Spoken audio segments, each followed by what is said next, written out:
لا حول ولا قوة إلا بالله العلي العظيم. أعوذ بالله رب العالمين والصلاة والسلام على أشرف الأنبياء والمرسلين وخاتم النبيين سيدنا ونبينا وشفيعنا وهادينا بالقاسم محمد. اللهم صل على محمد وعلى محمد. الطيبين الطاهرين المعصومين المظلومين على لعنة الله على أعدائهم أجمعين من يومنا هذا إلى قيام يوم الدين. أما بعد فقد قال الله سبحانه تبارك وتعالى في كتابه المجيد وفرقانه الحميد وقوله الحق. بسم الله الرحمن الرحيم. لقد كان لكم في رسول الله أسوة حسنة.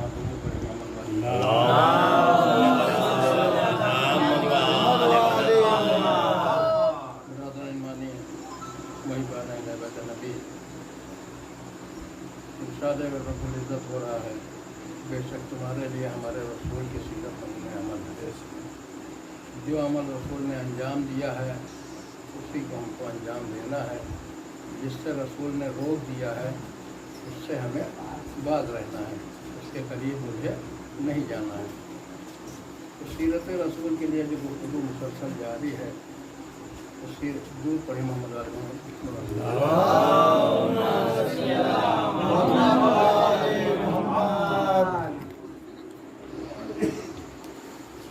सीरत रसूल जाहिर सी बात है। अब बाद वफ़ात पैगम्बर 11 हिजरी से जो सिलसिला शुरू हुआ है सीरत के बिगाड़ने का, तो पूरी रसूल के सीरत की किताब में रसूल की सूरत तो मिल जाएगी मगर सीरत के कहीं दूर दूर तक नामो निशान नहीं मिलेगा कि सीरत रसूल की क्या थी, रसूल के बाल कैसे थे, रसूल सुरमा कैसे लगाते थे, रसूल कमली कैसे ओढ़ते थे, रसूल क्या क्या अज़ीज़ान ग्रामी। मैं अक्सर अर्ज़ करता हूँ कि रहमतुल लिल आलमीन शान में मुर्रखीन इस्लाम ने वो गुस्ताखी की है कि कोई शरीफ इंसान भी वो बातें अपने लिए बर्दाश्त नहीं कर सकता है। इतना किरदार रसूल को मस्त करने की कोशिश की गई है और वजह सीधी सी है, जाने के समझा निकल आइए इधर ही। वजह सिर्फ इतनी सी है कि बाद वफ़ात पैगम्बर जाहिर बात है, तो छोड़िए जो एक चीज़ अर्ज़ करके बात को ख़त्म कर दूँ कि कुरान के अंदर हमको जो हुक्म हुआ है तो बिल्कुल सरीही, क्योंकि हमको जो कुछ अमल करना है जाहिर से मतलब कुरान जो हुक्म देगा उसी पे हमको अमल करना है। मैंने आपको खिदमत में अर्ज़ किया था कि 2 जिल्दों के बीच ये 6666 आयतें जो 30 पारों पे मुश्तमिल हैं, 114 सूरह हैं उसके, और इसी में सारे गुज़िश्ता चीज़ें बयान की गई हैं और इसी में आने वाली क़यामत तक की उसके बाद तक की चीज़ें सब इसी में बयान की गई हैं। और इंसानी ज़रूरियात की हर चीज़, चाहे वो बंदे से अल्लाह के बंदे के दरमियान के मामलात हों या बंदे से बंदों के दरमियान के मामलात हों, जो भी आप तसव्वुर कर सकते हैं वो सब इसी कुरान में मौजूद है। उसका दावा ही सीधा है कुरान का कि ला रत्बिन वला याबिसिन इल्ला फी किताबिन मुबीन। कायनात का कोई खुशकुतर ऐसा नहीं है जो इस किताब में मौजूद ना हो। अब अज़ीज़ान ग्रामी उस किताब के अंदर सब कुछ सरीही तरीके से बयान कर दिया गया। ऐसा नहीं, मैंने आपकी खिदमत में अक्सर अर्ज़ करता हूँ कि कुरान ने बिल्कुल 2-4 की बातें की हैं कि दीन इस्लाम को ज़ाहिर सी बात है जनाब आदम ने बुनियाद डाली थी। रहमतुल लिल आलमीन ने 40 साल तक के कुफ़ार मक्का से पहले अपने किरदार का कलमा पढ़वाया है और उसके बाद में इस्लाम को पेश किया है कि किसी तरीके का कोई एतराज़ करने का किसी को हक़ न रह जाए कि जो मोहम्मद कह रहे हैं वो सही नहीं कह रहे हैं। उसके बाद जब ऐलान रिसालत हुआ है, ऐलान रिसालत के बाद अब क्या क्या हुआ है वो एक मजलिस में तो अर्ज़ किया नहीं जा सकता है, 10 आधा घंटा 35 मिनट की मजलिस में। अब वो जाहिर सी बात है कुरान कह रहा है मुझे कि ला इकराहा फिद्दीन, मुझे ज़बरदस्ती नहीं है कि तुम मुसलमान हो जाओ। पहले इनके जो किरदार हैं जो दीन को पेश कर रहे हैं उनकी सीरत को आप पढ़ लीजिए। ये धोखे में न रहिए कि बाप दादा मुसलमान थे इसलिए हम मुसलमान हैं। 2 चीज़ें ग्रामी गौर तवज्जो से सुन लीजिए कि एक चीज़ ये कि ये मैं अपने मजमे में भी बयान कर रहा हूँ कि ये सब हमारे जो अहले बैत के चाहने वाले हैं। 2 चीज़ें, एक न दीन हमको आसानी से मिला है और न आज़ादारी हमको आसानी से मिली है। इसके लिए हमारे उलमा ने, हमारे बुजुर्गों ने दीन के लिए भी कुर्बानियाँ दी हैं, जिनका आप हक अदा ही नहीं कर सकते हैं। अहले बैत बात तो बड़ी बुलंद है, उनको छोड़िए, वो तो दीन के रहबर ही हैं। उसके बाद जो हमारे अइम्मा ने कुर्बानी दी है 256 हिजरी के बाद से जब मामला शुरू है, और तकरीबन 305 हिजरी में इमाम ग़ैबत कुबरा में चले गए, उसके बाद से जो सिलसिला शुरू हुआ है, तो अज़ीज़ान गिरामी ये आप सोच भी नहीं सकते हैं। और आज जाहिर सी बात है किसको बुरा कहा जा रहा है? उलमा को। क्यों कहा जा रहा है? और मैंने अभी दोपहर में बात हो रही थी कि जो मरकज़ टूट गया, तो जिसने भी मुख्तारनामा देखा है और नहीं देखा है तो फिर से देख ले। आखिरी एपिसोड जो है उसका वो देख ले। तारीख में पढ़ने में तो बहुत टाइम लगेगा, उसको देख लीजिए 35-40 मिनट में, कि जब जनाब मुख्तार की हुकूमत कायम हो गई थी और इब्राहिम बिन मालिक अस्तर मदाइन में थे, थोड़ा सा उन्होंने भी मदद पहुंचने में देरी हो गई, और तब 6000 से ऊपर आदमी उस वक्त कूफे में महल में मौजूद थे, दारुल अमारा जिसको कह लीजिए, जो उनका महल था उसमें।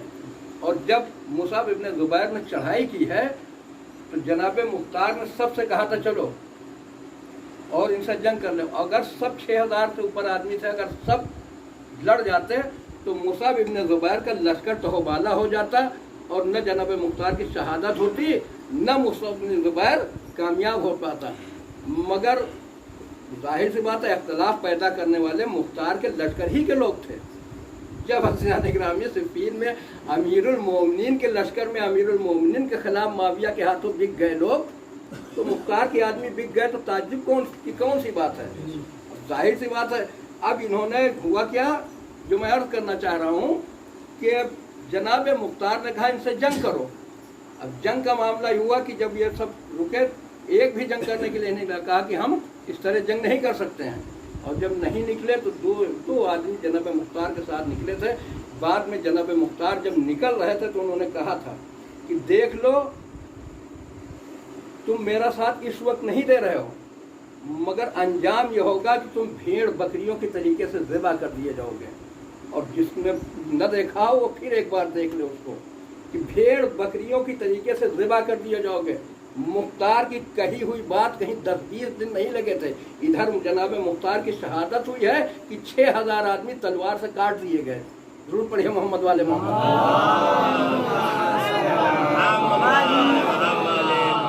6000 आदमी बेदरेक मुसाब इब्न ज़ुबैर ने कटवा दिया। अब आप समझ लीजिए, मरकज से टूटने का नतीजा ये हुआ कि भेड़ बकरियों की तरीके से ज़िबा कर दिए गए। और अगर यही सब मुख्तार का साथ दे देते तो जाहिर वही जनाब मुस्लिम का अगर साथ दे देते तो उबैदुल्लाह इब्न ज़ियाद कूफे में कदम ही न जमा पाता। उधर इन्होंने जनाब मुस्लिम से गद्दारी की, उसके बाद में इन्होंने, और उनके लिए तो मशहूर है कूफी ला यूफी, कूफियों से, क्योंकि ये मौसम के हिसाब से बदलने वाले लोग हैं, हर उगते सूरज को सलाम करने वाले लोग हैं कूफे के। ये मौलाए कायनात के न हुए, जनाब मुस्लिम के न हुए, फिर जनाब मुख्तार के न हुए। और नतीजा क्या हुआ कि रुसवाई का दाग पेशानी पे लिए हुए नस्लें आज तक चल रही हैं, आप समझ लीजिए। और उसी में तो मरकज से टूटने का नतीजा ये होता है कि अगर इंसान मुत्तहिद रहेगा, एक प्लेटफॉर्म पे खड़ा रहेगा, कोई एक उसका जिम्मेदार, कोई एक अगवा होगा, तो कोई दूसरा आदमी चाहे जितनी बड़ी ताकत उसे हिला नहीं सकती है। मगर जब इंसान अपने रहबर से रूगर्दानी करेगा और मुंतशिर होगा तो एक एक करके सारे मार दिए जाएंगे, बचेगा एक भी नहीं है। दुरूद पढ़िए मोहम्मद वाले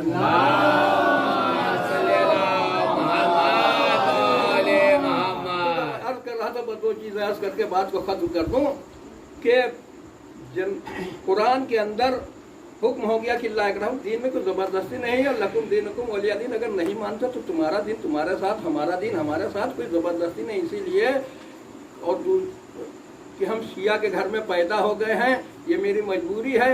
पहले आप गौर कर लीजिए कि ये मज़हब इस लायक है कि इस पर अमल किया जाए। पहले पढ़ लीजिए, उसके बाद धोखे में अमल न करिए। पहले कायदे से देख लीजिए कि अहले बैत इस लायक है कि हम उनका दामन पकड़ा जाए। अगर क्योंकि जनाबे कंबर को जब हज्जाज ने बुलाया था, वो कहा था कि अली के दीन से तबर्रा करो, तो जनाबे कंबर ने मुख्तसर सा जवाब दिया था कि अली के अलावा किसी का दीन बता दे जो इस लायक हो कि उस पर अमल किया जाए, तो मैं अली का दीन छोड़ दूँ। एक ग्रुप पर मोहम्मद वाले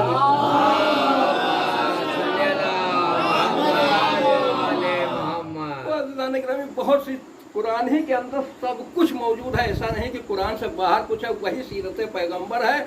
और उस कुरान को बताने के लिए जाहिर सी बात है कि कोई ऐसा हो कि जो मैं ऐसा करता हूँ कि न रसूल से बेहतर हो, तो रसूल के बराबर तो होना ही चाहिए। तो जब रसूल के बराबर होगा वही रसूल की सीरत बताएगा। कुरान कह रहा है कि या अय्युहल्लज़ीना आमनू वकूनू मास सादिकीन, ऐ ईमान लाने वालों सच्चों के साथ हो जाओ, तकवा इलाही अख्तियार करो और सच्चे को साथ हो जाओ। मौलाना रजी जाफर साहब पाकिस्तान के, उनकी एक क्लिप सुन रहा था, बयान कर रहे थे कि एक हिंदुस्तान का अहले हुनूर, जाहिर सी बात है दीन इस्लाम है। जो आदमी अकल, क्योंकि ये दीन अक्ल है, अक्लमंदों का दीन है, बेवकूफ़ों का दीन थोड़ी है दीन इस्लाम। दीन इस्लाम दुनिया का वाहिद दीन है जिसने सारे दीन उठा के देखिए, जिसमें तालीम के ऊपर सबसे ज़्यादा अगर किसी दीन ने जोर दिया है वो तो दीन इस्लाम है। और रसूल ने फरमाया है कि इल्म हासिल करो माँ की आगोश से कब्र की आगोश तक। अगर बाप नहीं पढ़ा सके हैं तो अब जवानी में आप साहिब हैसियत और सारे हालात बेहतर हैं और वक्त भी है, तो आप ऐसा नहीं है कि बाप के सूरह फातिहा पढ़ने के लिए मौलाना साहबी को ढूंढिए, 2 सूरह तो आप भी याद कर सकते हैं। जरूर पढ़िए मोहम्मद वाले मोहम्मद।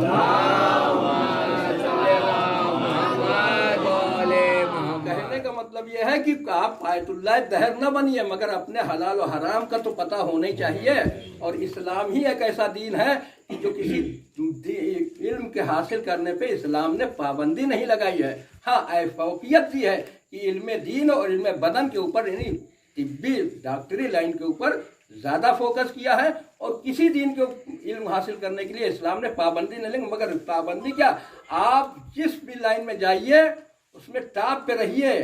इस्लाम का ये नज़रिया है कि इस्लाम अपने चाहने वालों को, अपने दीन पे अमल करने वालों को पे अल्लाह रहमतुल लिल आलमीन और परवरदिगार ये नहीं चाहता है कि वो दबे कुचले रहें, क्योंकि सरदारी उन्हीं की किस्मत में होती है जो कौमें तालीम याफ्ता हुआ करती हैं, जाहिल सिर्फ नौकरी किया करते हैं। गुरु पढ़िए मोहम्मद वाले मोहम्मद। और दूसरी चीज़ है कि अल्लाह उस कौम की हालत को तब तक नहीं बदलता है जब तक वो कौम खुद अपनी हालत बदलने के लिए तैयार ना हो, कोशिश न करे। तो अज़ीज़ान गिरामी, अब ये सारी चीज़ें हैं। उसने कहा कि वो दीन से कुछ बेजार हो गया, बस यही बात अर्ज करके और बात को ख़त्म कर दूंगा। अब वो दीन से बेजार हो गया, तो ये बयान कर रहे थे कि मैं यूरोप गया तो कुछ लोगों ने कहा कि एक हिंदुस्तानी है था जो वो अब शिया हो गया है अपने मजहब को छोड़ के, तो आप उससे मुलाकात करना चाहेंगे? तो उन्होंने कहा क्यों नहीं, अगर ऐसा है तो मैं उससे ज़रूर मुलाकात करूँगा। अब वो उससे मुलाकात हुई इनकी, तो उससे पूछा कि ये बताइए कि आप कैसे हिदायत हो गई कि आप मुसलमान हो गए, मुसलमान होने के बाद आप शिया हो गए, अहले बैत तक आप कैसे पहुंच गए? उसने कहा कि मैंने अपनी देखी तो ये पत्थर के जो बुत बनाए जाते हैं ये मेरे समझ में नहीं आ रहे थे। कहीं पेड़ को पूज रहे हैं, कहीं पत्थर को पूज रहे हैं, अपने हाथों से बनाते हैं, उनको पूजते हैं। ये पत्थर वही जनाब जो कुरान ने उसका इनकार किया है कि ये जो तुमको नफ़ा पहुंचा सकते हैं न नुकसान पहुंचा सकते हैं, इनकी पैरवी करने से कोई फ़ायदा होने वाला नहीं है। तो वही चीज़ उसके जहन में आई, तो उसने कहा कि मैंने जब मैं हिंदुस्तान में था तो मेरे हालात में मजबूर था थोड़ा, जब मैं यूरोप में आ गया तो अब यहाँ हर चीज़ की आज़ादी है, कोई किसी चीज़ की पाबंदी है नहीं। तो मैंने सोचा दूसरे मजहब की किताब को देखा है, तो मेरे बहुत से साथी थे, तो एक ईसाई था, उसने ला के मुझे तौरात दी। तो जब तौरात पढ़ी तो उसमें लिखा था कि बनी इसराइल के लिए अगर गुनाह करे तो एक सज़ा है, अगर दूसरा सज़ा कोई वही का अमल अंजाम दे तो उसके लिए दोहरी सज़ा है। हमने कहा ये अल्लाह का, ये जो खालिक है सबका, उसका निज़ाम नहीं हो सकता है, क्योंकि उसका निज़ाम तो वही होगा जो हमारे लिए होगा, वही दूसरे इंसान के लिए होगा। हर इंसान के लिए बराबर होगा। तो कहा कि कई किताबें, मैंने मुख्तसर ये कि कई किताबें पढ़ी मगर किसी में मुझे कुछ समझ में नहीं आया। तो एक मुसलमान दोस्त था, उसने मुझे कुरान दिया। अब जब मैं कुरान शुरू की, अज़ीज़ान गिरामी, अल्लाह जिसे चाहता है हिदायत के नूर से मालामाल कर देता है, वरना जो जुल्मत की जिंदगी गुजार रहे थे, एक लम्हे में फैसला करके सुबह आशूरा इमाम हुसैन के रास्ते पे आ गए, हिदायत पा गए। जो कल तक क्या थे, अब दुनिया उन्हें अलैहिस्सलाम कह के याद करती है। ये एक शख्स की तब्दीली में। अब ये शख्स कह रहा है कि मैंने जैसे ही कुरान शुरू किया और उसकी पहली आयत पढ़ी, अल्हम्दुलिल्लाह रब्बिल आलमीन, मेरा समझ में आया कि इससे बेहतर दीन नहीं हो सकता, क्योंकि यहाँ किसी एक खास आदमी को खिताब हो ही नहीं रहा है, बल्कि अल्लाह रहमान और रहीम है, तो पूरी अपनी पूरी मखलूक के लिए है, जितनों को उसने पैदा किया है सब कर लिए, और रहमान और रहीम है। फिर कहा पढ़ते पढ़ते मैं इस आयत तक पहुंचा, बस इस आयत ने मेरी रहनुमाई की। या अय्युहल्लज़ीना आमनु तक़ुल्लाह व कूनू मअस सादिक़ीन, ऐ ईमान लाने वालों, तकवा इलाही अख्तियार करो और सच्चों के साथ हो जाओ। तकवे का मतलब मोहब्बत चाहिए है कि जहाँ पे खुदा और उसके रसूल ने मना कर दिया है वहाँ पे जाना नहीं है, और जहाँ पे बुलाया है वहाँ से गैर हाजिर नहीं होना है, वहाँ हर वक्त हाजिर रहना है। भाई यही तकवा है। और तकवे में ऐसा नहीं है कि इंसान के लिए कोई अलग से होगा। मैले कुचैले, मैंने आपके सामने बारहा अर्ज किया है कि मैले कुचैले मुसलमान को इस्लाम नहीं पसंद करता है। अगर इस्लाम में दौलत कमाना बुरी बात होती तो ये जो कार खैर के तमाम तरीके खुम्स व ज़कात का हुक्म आया है, ये ना आया होता कुरान में। एक दूर पढ़िए मोहम्मद वाले मोहम्मद।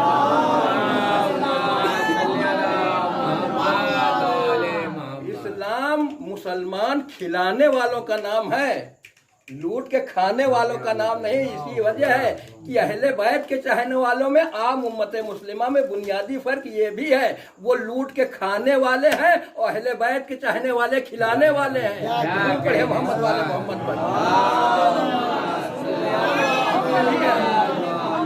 वो और बात है, बनामे हुसैन बनामे अहले बैत। अब देखिए बात से बात निकलती, आप अपनी आमदनी जोड़िए और बना में अहले बैत और बना में हुसैन जितना खर्च करते हैं, एक मुहर्रम का अगर पूरी दुनिया का खर्च कर निकाल दिया जाए तो हो सकता है 3-4 मुल्कों की इक्तिसादियात बेहतर हो जाए, इतना पैसा खर्च हो जाता है। आप अपने आदमपुर का निकाल लीजिए, उसके बाद में पूरी दुनिया का, जबकि यहाँ पे समझ लीजिए बिल्कुल अब कितना हम लोग खर्च करते हैं वो आप खुद ही अंदाजा लगा सकते हैं। कितने ऐसे खर्च करने वाले हैं जो पूरे हमारे ख्याल जिले में न खर्च होगा उतना एक एक आदमी खर्च कर देता होगा।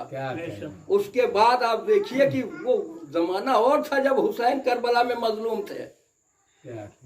मगर अज़ीज़ान गिरामी, अब क्या किया जाए, वो वक्त नहीं है नमाज करने के लिए। इस वक्त मुनासिब वक्त है कि सबसे पहला मामला ये होता है कि आप कहते हैं हुसैन मजलूम नहीं है, मगर मैं ये कह रहा हूँ हुसैन 1400 साल पहले भी मजलूम थे और आज भी मजलूम हैं।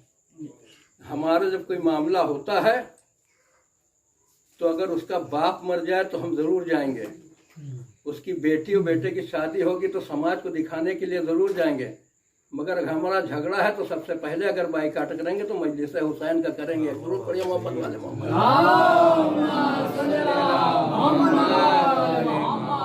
अब इससे ज्यादा मजलूम करबला की और क्या हो सकती है, जबकि उसके बाप के मरने में न जाइए, आपके ताल्लुकात खराब हैं, मगर जहरा के लाल के जो फर्श अज़ा बिछा है उस पर जाइए। या आप उसकी मोहब्बत में नहीं जा रहे हैं या आप जहरा को के लिए जा रहे हैं, वादे इलाही को वफा करने के लिए जा रहे हैं। अब जब ये हालात हैं, अब समझ लीजिए कौम कहाँ पे खड़ी है।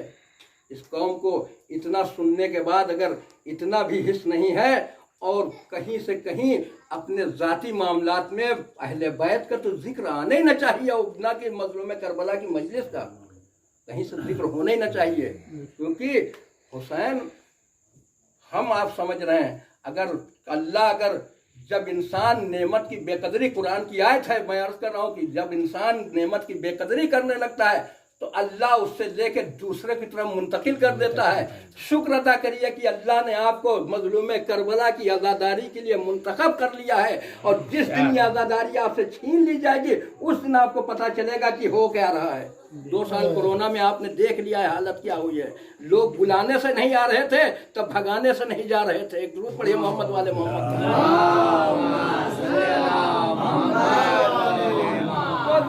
بہت بات عرض کر کے ختم کر دوں کہ اس نے کہا کہ جب میں نے اس آیت کو پڑھا، قرآن کہہ رہا ہے کہ ایمان لانے والوں تقوی اختیار کرو، سچوں کے ساتھ ہو جاؤ، تو میں نے سچوں کو ڈھونڈنا شروع کیا کہ آخر سچے کون ہیں۔ تب قرآن میں مجھے آیت ملی فَقُلْ تَعَالَوْا نَدْعُوا أَبْنَاءَنَا وَأَبْنَاءَكُمْ۔ تو رسول اللہ جب انہوں نے پوچھا تھا کہ تم اہل بیت تک کیسے پہنچے، تو کہا اسی آیت نے اہل بیت تک مجھے پہنچا دیا، اور جب اہل بیت تک پہنچا دیا تو وجہ یہ تھی کہ رسول اللہ صرف 5 ہی کو میدان مباہدہ میں لے کے آئے تھے۔ میں نے کہا اگر پوری امت مسلمہ میں کوئی دوسرا ان کے برابر ہوتا تو کائنات کا رسول ضرور اسے مباہلے میں لے کے آتا۔ اس سے بہتر پوری کائنات، پوری امت مسلمہ میں اس وقت کوئی نہیں تھا، اس لیے رحمت للعالمین ان 5 کو لے کے آئے ہیں۔ اب انہی 5 کی سیرت پہ عمل کرنے کا مجھے قرآن حکم دے رہا ہے۔ جو ان کی سیرت پہ عمل کرے گا، ان کے دامن سے وابستہ ہو جائے گا، وہی انسان کامیاب ہو جائے گا۔ اسی چیز نے مجھے ہدایت کی جو میں اہل بیت کے طرف تک آ گیا اور مسلمان ہو گیا۔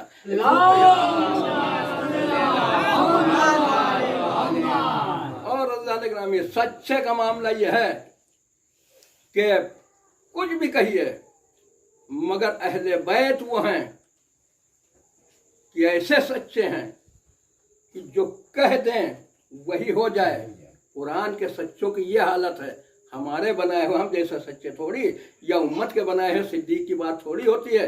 صدیق کا معاملہ یہ ہے کہ جو کہہ دے وہ ہو جائے۔ اہل بیت وہ ہیں، جناب ابراہیم کھانے اناج نہیں تھا، تفصیل میں نہیں جانا، اختصار سے عرض کر رہا ہوں۔ قرآن نے کہا ہے ابراہیم صدیق نبی ہیں، جیسے ہی گئے تھے اور کہا تھا جو آٹا کم پڑ گیا کھانا ہونا، تو کہا کہ جا رہے اپنے 2 خلیل مصری کے یہاں سے کچھ مدد لے کے آئے، اور جب واپس آنے لگے تو پتہ چلا جب وہاں پہنچے تو وہاں خلیل مصری ان کے دوست تھے، ملے نہیں، اور جب ملے نہیں تو واپس آئے تو راستے میں انہوں نے بالو بھری اور کچھ پتھر بھرے اور لے جا کے جناب سارا کے حوالے کر دیا، خود جا کے چپ چاپ لیٹ رہے۔ جناب سارا نے جب وہ کچر اور جو بار برداری کا سامان اتارا تو اس میں بہترین آٹا تھا، چھلی ہوئی باجرے کا، جس سے بہتر آٹا ممکن ہی نہیں تھا۔ جو اس میں لمبے سلجم تھے وہ اللہ نے گاجر بنا دیے، اور جو گول تھے وہ چکندر بنا دیے۔ اب وہ سارے کے سارے بنا کے روٹی، جناب ابراہیم ظاہر سی بات ہے جانتے ہیں کہ بالو لے کے آئے ہیں، جا کے لیٹ گئے، خالی آنا پسند نہیں کیا، اور جناب ابراہیم علیہ السلام جا کے لیٹ گئے۔ جناب سارا نے اس کی روٹی بنائی، اور جب لے کے آئی تو کہا روٹی کہاں سے آئی؟ تو کہا کہ وہی جو آپ اپنے خلیل دوست کے یہاں سے لے کے آئے تھے آٹا۔ تو جناب ابراہیم نے پورا واقعہ بیان کیا۔ دونوں کہا کہ ہاں وہ میرا دوست، اللہ نے ان کو اپنا دوست بھی کہا ہے، کہا کہ ہاں میرے دوست نے تو بھیجا ہے، مگر وہ خلیل مصری نہیں بلکہ میرا پروردگار جو میرا حبیب ہے اس نے مجھے یہ عطا کیا ہے۔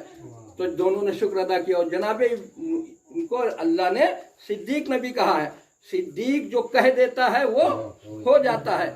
جناب یوسف کو صدیق نبی کہا گیا، قید خانے کے اندر زندگی گزار رہے ہیں، اب 2 سرکاری آدمی قید ہو گئے، ایک وہ نان بائی تھا روٹی وٹی پکاتا تھا، ایک وہ بادشاہ کا ساقی تھا۔ اب دونوں زہر پلانے کے چکر میں کہ زہر دے دیا جائے، بادشاہ کو مار دیا جائے، اور اس کے جرم میں گرفتار ہو گئے۔ اب ایک دن انہیں خواب دیکھا کہ میں جو ساقی تھا شراب دیتا تھا، اس نے دیکھا خواب کہ میں انگور نچوڑ رہا ہوں۔ اس نے کہا کوئی ہے جو میرے خواب کی تعبیر بتا۔ جناب یوسف کو اللہ نے تعبیر خواب کا علم دیا تھا، یہ خواب کی تعبیر بتا دیتے تھے، جو بتا دیتے تھے وہی ہوتا تھا۔ جناب ابراہیم جب جناب یوسف نے کہا کہ ہاں کیا خواب دیکھا، تو کہا کہ میں نے خواب دیکھا ہے کہ میں انگور نچوڑ رہا ہوں۔ تو کہا کہ تم بادشاہ کے ساقی تھے، اس لیے اب تم اپنے عہدے پہ یہاں سے چھوٹو گے اور اپنے سابقہ عہدے پہ بحال ہو جاؤ گے، اور تمہاری ترقی ہو جائے گی، تم بادشاہ کے بہت خاص ہو جاؤ گے، اب اور زیادہ خاص ہو جاؤ گے۔ دوسرے نان بھائی سے کہا، اس نے کہا کہ میں نے خواب دیکھا کہ ایک کاسے میں شوربہ ہے، اس میں روٹی ہے، اور میں سر پہ رکھوں، اس نے سوچا یہ خواب اچھا ہے، اس میں زیادہ اچھی تعبیر ہوگی، اور پرندے آ کے اس کو चिड़िया उसमें से ले खा रही हैं। तो कहा कि तुम जब यहाँ से अब तुमको सजा मिलेगी और तुमको फांसी दे के सूली पे लटका दिया जाएगा, और जब तुम सूली पे लटकोगे तो तुम्हारा दिमाग जो है ये बेमस जो है वो कौवे और चिड़िया खाएंगी। उसने कहा मैंने ख्वाब भी नहीं देखा था। एक दूर पढ़िए मोहम्मद वाले।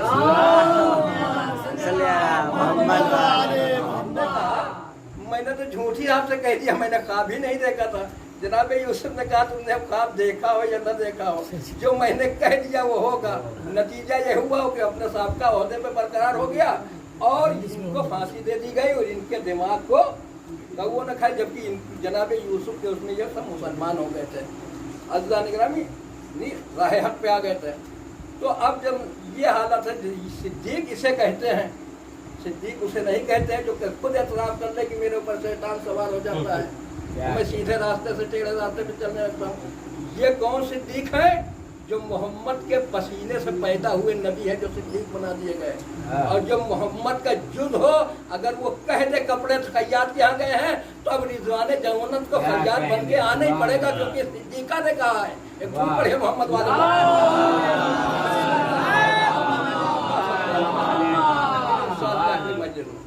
कि अब अली कह दें कि दीवार कह दूं तो दीवार सोने की हो जाए, तो कहने की जरूरत नहीं, वो खुद हो जाएगी। मैंने आपको अर्ज किया था पिछली मजलिस में क्या कि जनाब की अहले बैत की बात तो बहुत ऊपर है। जनाब सलमान का वाकया बयान किया था, प्याला उलट गया और सालत नहीं गिरा तो जनाब अबूज़र परेशान हो गए। तो आप समझ लीजिए, जब इनके चाहने वालों में ये कमाल है, जिनके बहलोल को ये अख्तियार हो गया कि घरौंदा बना के जन्नत कह दे तो जन्नत हो जाए, तो जिनके चाहने वाले हैं अगर वो एक रोने पे जन्नत दे दे तो ताज्जुब क्या है? वो अगर किसी को जन्नत दे दे तो जुबैदा को बहलोल ने 2 दिरहम में जन्नत बेच दी, घरौंदा बना के, और जुबैदा को मिली या नहीं मिली हर आदमी तस्लीम करता है। तो बहलोल कौन है? बहलोल इमाम वक्त के चाहने वाले हैं, अहले बैत के चाहने वाले हैं। तो जो बहलोल को ये अख्तियार है तो अहले बैत को कोई अख्तियार नहीं है। जबकि जन्नत अज़ीज़ान निगरामी इनकी हालत ये है कि इनकी कनीज अगर दुआ करती है तो खाने जन्नत आता है। तो आप समझ लीजिए, तो जन्नत का मामला यह है कि जन्नत बनी क्यों? अहले बैत के सदक़े में बनाई गई है। और बनाई किसके लिए गई है? अहले बैत के चाहने वालों के लिए बनाई गई है। बस कोशिश करिए कि हम हकीकी अहले बैत के चाहने वाले हो जाए। दुनिया जन्नत की मुश्ताक है, रवायत है, ये कोई आए हमारी खिताबत नहीं कि दुनिया जन्नत की मुश्ताक है और जन्नत अली के चाहने वालों की मुश्ताक है। मोहम्मद वाले कोई इमाम ने फरमाया कि जन्नत अली के चाहने वाला, अहले बैत के चाहने वालों की मुश्ताक है। तो जाहिर सी बात है जन्नत हमारे लिए बनाई कि हमको हुसैन का आज़ादार, अहले बैत का हकीकी चाहने वाला हो जाना चाहिए।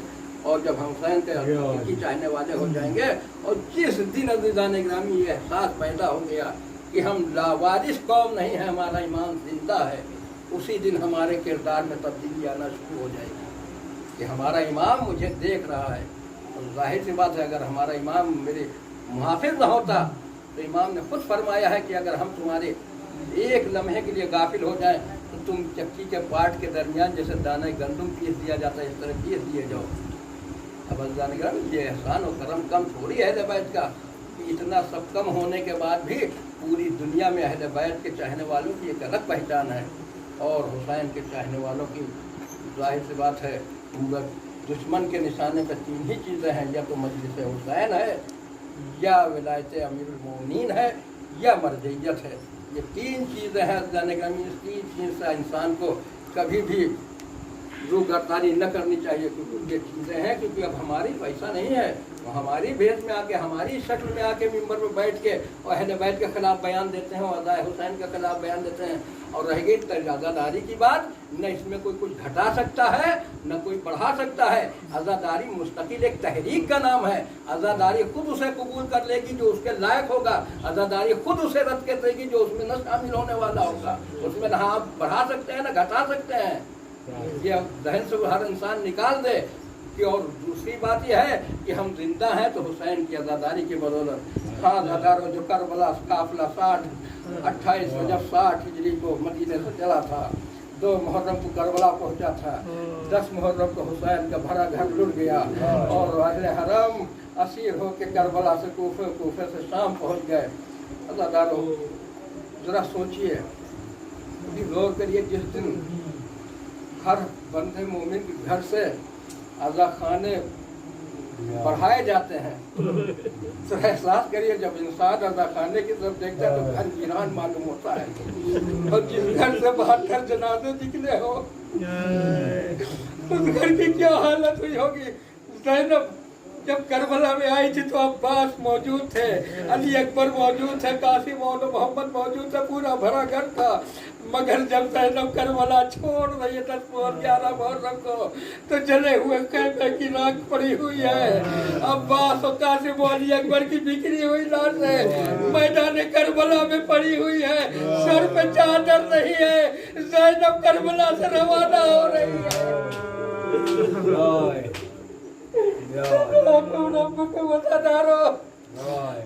مطلب سوچئے کہ یہ منظر زینب اور اہل حرم نے کیسے بھلایا ہوگا۔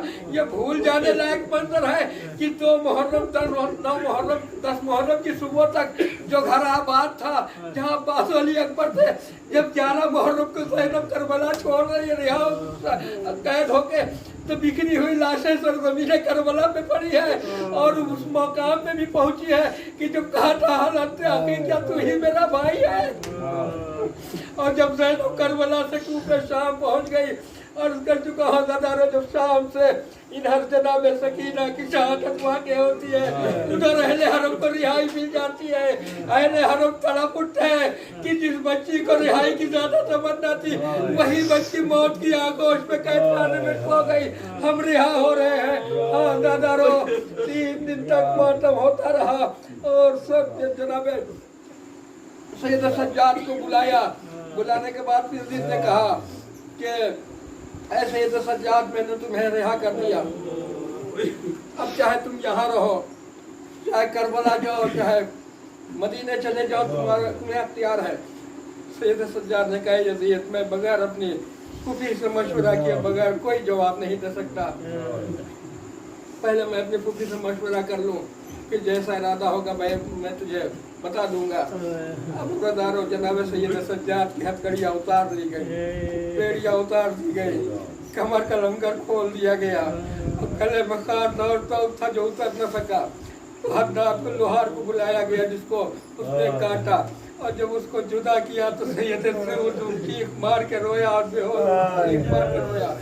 پوچھا کہ آخر کیا وجہ ہے کہ تو اتنا بے چین کے ہو گیا؟ کہا کہ مجھے تعجب ہے اس جوان پہ کہ یہ 1 سال تک کھال در ٹھوک پہن کے زندہ کیسے رہ گیا۔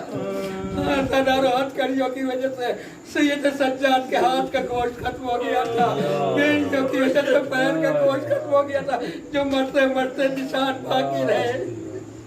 امام سید سجاد جب واپس قید خانے کی طرف آئے تو جناب ثانیہ زہرا نے بلکہ کلیجے سے لگایا میرے لال، ہتھکڑیاں بیڑیاں کیا ہوئی؟ سید سجاد نے سر کو جھکا کے کہا پھوپھی اماں یزید نے مجھے آزاد کر دیا، کہا چاہے یہاں رہے، چاہے مدینے جائے، چاہے کربلا جائے۔ تو کہا بیٹا کیا کہا؟ کہا کہ میں نے آپ کے اوپر چھوڑا ہے، آپ جیسا ارادہ ظاہر کریں گے میں بتا دوں گا۔ کہا میرے لال سجاد، جب سے میرا بھیا مجھ سے بچھڑا ہے میں اپنے بھیا کا ماتم نہ کر سکی، یزید سے کہہ دے کہ وہ چند حجرے خالی کرا دے، کوئی گھر خالی کرا دے جس میں پہلے ہم اپنے چاہنے والوں کا، اپنے بھیا کا ماتم کر دیں گے، پھر جہاں جانا ہوگا بتا دیں گے۔ اب حکم یزید سے گھر خالی ہوا، حسین کے مظلومیت کا اعلان ثانیہ زہرا شام میں کر رہی ہے، بنو امیہ کی برسوں کی محنت کو مٹی میں ملا رہی ثانیہ زہرا بنیادیں بنو امیہ کی اکھاڑ رہی ہے، قاتل کے گھر میں مظلوم کی سفید بچھا دی، سرائے سودا آنے لگے۔ دارو جب ایک سر آتا تھا، علی اکبر کا سر آیا، میرے اللہ نے لے لیا طرف اٹھی، میرے لال اکبر تیرے بعد مجھے در بدر سر برینا پھرایا گیا، قاسم کا سر آیا، فروہ نے آگے بڑھ کے لیا، میرے لال تیری لال زندگی میں پامال کر دی گئی میرے جلال، علی اصغر کا سر آیا، رباب نے لے لیا۔ اب مظلوم میں کربلا جب علی اکبر کا سر آیا تو بیویاں ایک ساتھ اٹھی، ایک طرف سے جناب لیلا، ایک طرف سے ثانیہ زہرا، پلٹ کے دونوں بیویوں نے سر کو لیا، تڑپ تڑپ لیا، मजलूम करबला का सराया सानिया जहरा ने ले लिया। बैठ करके रो रही थी मेरे भैया हुसैन, अरे मैं तुझे मैं तेरा मातम न कर सकी, अरे मेरे भैया मैं तेरी बहन तुझे रो न सकी, अरे भैया तेरी शहादत के बाद खैमों में आग लगा दी गई। ये गुफ्तगू बयान हो ही रहे थे कि इसी असना में एक सराया जिस सर के आंखों से आंसू जारी थे, आंखें बंद थी। अब जो सराया तो सैयदे सज्जाद खड़े हो गए, पढ़ के उस सर को अपने कलेजे से लगा दिया। कहा चचा बाप आपकी शहादत के बाद बड़े जुल्म हो गए चचा, ऐ चचा आपकी शहादत के बाद हमको असीर किया गया, हमारे खैमे लूट लिए गए, खैमे जला दिए गए चचा। मालूम नहीं लबों पे सैयद सज्जाद और तमाम बीवियां उस सर को देख के तड़प उठी, बैठ कर रही थी। किस सर को जुम्बिश हुई, लबों को जुम्बिश हुई। सैयद सज्जाद ने अपने कान को आगे किया, सर ने कुछ कहा फूफी अम्मा मेरे साथ चलिए। अब सर को लिए हुए साक सैयद सज्जाद और सानिया जहरा कैद खाने शाम में पहुंची, लाके कब्र सकीना में सर को रखा। कहे बहन उठो चचा तुमसे मिलने आया।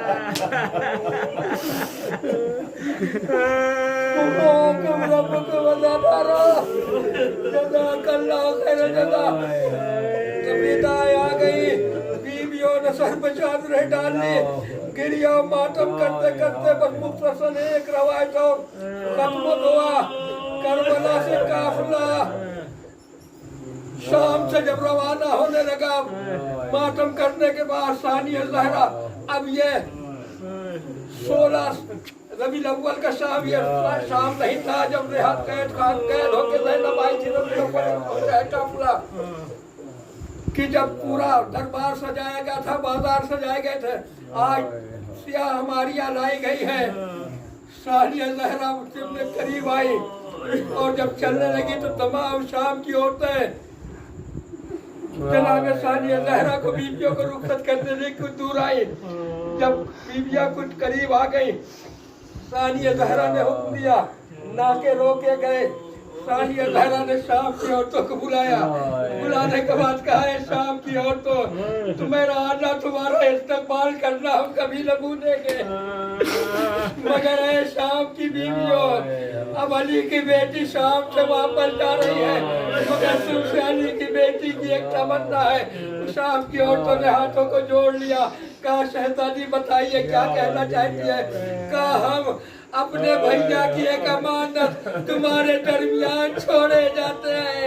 ऐ शाम की बीवियों, मेरी बच्ची कभी तन्हा नहीं रही है, कभी कभी वक्त निकाल के कैद खाने में चली जाता, एक शमा मेरी बच्ची के कब्र पे जला देना। ये कह के सानिया जहरा करबला के लिए रवाना हो गई। बस आखिरी बात कसम दुआ दारो रो लीजिए, रुखसते अल्लाह के दिन है, ये तो अगले बरस हम है और ये गम फिर है, जो चल बसे तो ये अपना सलाम आखिर है। हाँ दारो, अब सानिया जहरा करबला में जब पहुंची, तमाम बीवियों ने अपने को नाके से गिराया, जनाब सैयद सज्जाद को आवाज दी, ऐ मेरे सानिया जहरा ने, मेरे लाल सैयद सज्जाद, तुम तो मैयत को दफनाने आए थे, बताओ मेरे भैया अब्बास की कब्र कौन है, मेरे भैया हुसैन की कब्र कौन है, मेरे लाल अकबर की कब्र कौन है, तमाम कासिम की और मोहम्मद की कब्र कहाँ है। इमाम ने फरमाया कि सबको गंज शहीदा में दफना दिया, अली अकबर को बाबा के पहलू में दफना दिया, अफजल को बाबा के सीने में हजारों बीवियां किसी तरह से कब्र हुसैन, कहा कौन सी कब्र है, कहा यही है मेरे बाबा की कब्र। सानिया जहरा के ताबीज़ कब्र थाम के बैठ गए। अब हजारों जो मैंने इब्तिदा में कहा था, जब 11 आई थी 2 मुहर्रम को, 9 मुहर्रम को भरा घर मौजूद था, 11 मुहर्रम को ज़ैनब जा रही तो बिक्री लाने पड़ी थी। आज जब शहरों को हुसैन जनाब सानिया जहरा और बीबियां करबला आई है, तो चाहे तो अकरबा की कब्र ज़मीन करबला पे बनी हुई है। ज़ैनब को 2 मुहर्रम याद आ गई होगी, कलेजा पकड़ के बैठ गई, ताबीज़ कब्र को थाम के कहने लगी, ऐ भैया ज़ैनब कैद खाने से छूट के करबला आ गई, मगर ज़ैनब से शर्मिंदा है। ज़ैनब आपकी अमानत की हिफाजत न कर सकी। ऐ भैया, आपकी बच्ची, आपकी भतेरी भतीजी आपकी अमानत कैद खाने शाम में मौत की आगोश में हो गई। बस आखिरी बात अज़ादारो, जनाब सानिया ज़हरा तड़प के खड़ी हुई, कहा मेरे भलाल सैयद सज्जाद, बताओ मेरे भैया अब्बास की कब्र कौन सी है? अब तक के ज़ैनब से सबने अपना दर्द बयान किया, मगर ज़ैनब अपना दर्द और सैयद सज्जाद अपना दर्द दिल बयान किससे करते? जब मुसीबतें पड़ी तमाम बीवियां जनाब सानिया ज़हरा से सैयद सज्जाद से बताते थे, मगर सैयद सज्जाद और सानिया ज़हरा अपनी मुसीबत को किससे बयान करे? एक ही भाई था जिससे सानिया ज़हरा अपने दिल के हाल बयान कर सकती थी। कहा मेरे भैया अब्बास की कब्र कौन सी है? आगे आगे सानिया सैयद सज्जाद, पीछे पीछे सानिया ज़हरा।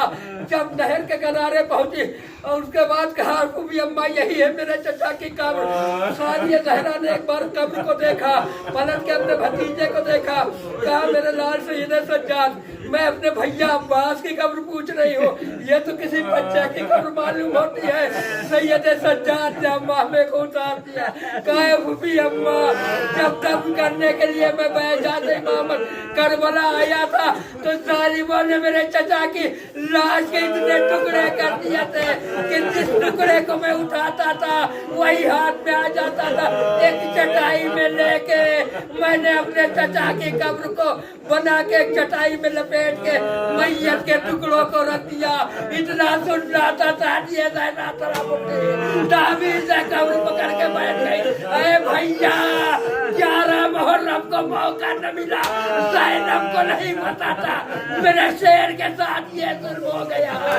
अरे जालिमों ने मेरे भैया की लाश के टुकड़े टुकड़े कर दिए। मगर भैया करबला से कूफा तक, कूफे से शाम तक इन कलाइयों में रसन डाली गई। अरे नील अभी मौजूद है, निशान नील के निशान के बाद कलाइयों को कब्र अबुल फजल पे रखा, कब्र अबुल फजल हिलने लगी। वाह गुरबता, वाह